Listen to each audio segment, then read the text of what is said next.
that stars in the movie Beanie Feldstein. And Kaitlyn here. And we also have Booksmart director Olivia Wilde.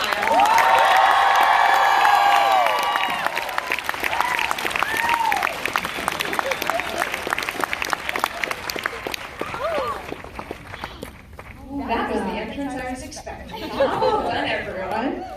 So, first off, we have a lot of applause to give these ladies right now because so many good things have happened. We have a Golden Globe nominee on the end, a BAFTA Rising Star nominee as well. And then on top of that, you know what Booksmart got this morning? A WGA nomination. So well deserved.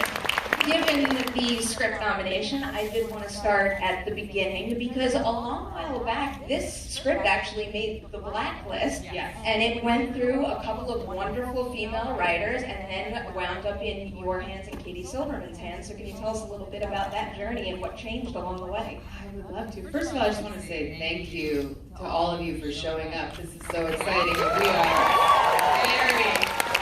very excited to see you. It's on Hulu, but it's cool that you came here. I feel bad. No, it was a long journey for this movie, like a lot of great movies, I feel.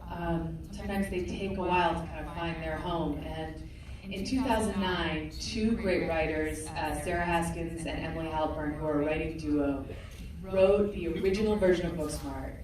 And it was about two best friends who were women who truly, deeply loved each other. And that resonated with people enough that it was on the blacklist.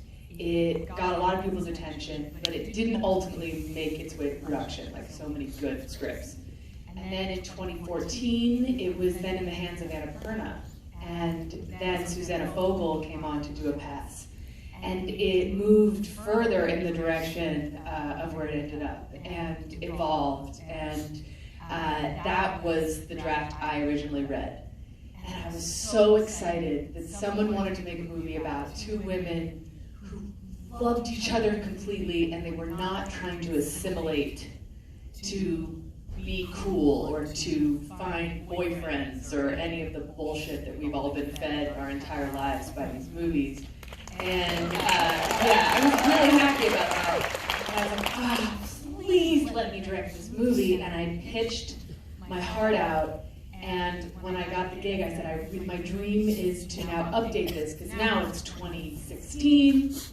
And I'm like, we need to match this story with the world today and this young generation today who are growing up in this insane time.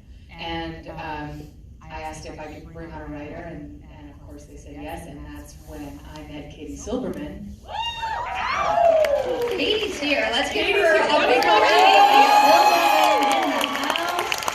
I was building up to my cute she's here amongst us tonight.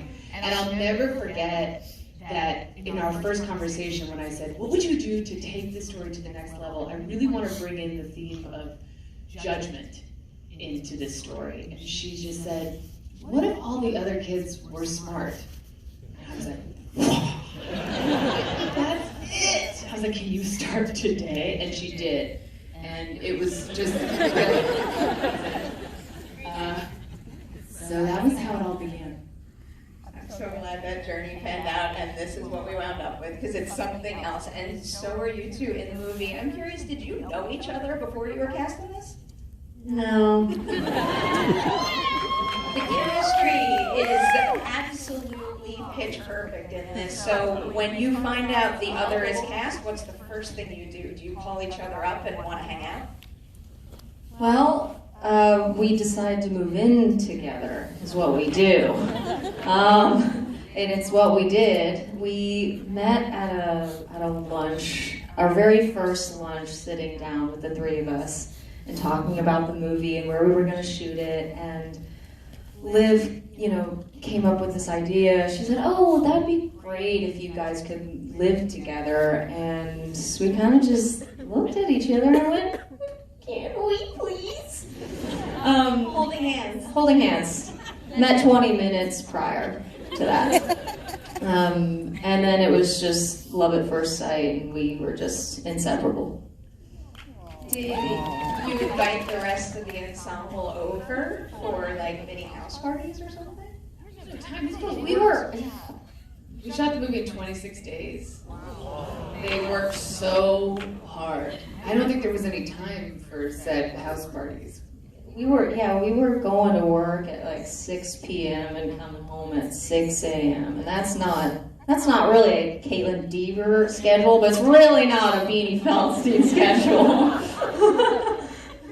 I'm in bed at 9 p.m. usually, so it was a trip starting scenes at 4 a.m. But no, we never had met. I was such an admirer, and I continue to be, of Kaitlyn's work. I think she is the most extraordinary actor under the sun. And when she'd been attached for a long time, and when I met with Olivia about it, I just was like, is she still attached? Please tell me it's still her. And she was like, it's still her. And I was over the moon to learn from her and to collaborate with her. But us living together was really like deeply integral to, I think, what you see on screen, because it just created this trust between us and this language of love between us, and it was the best time also, just separately from that.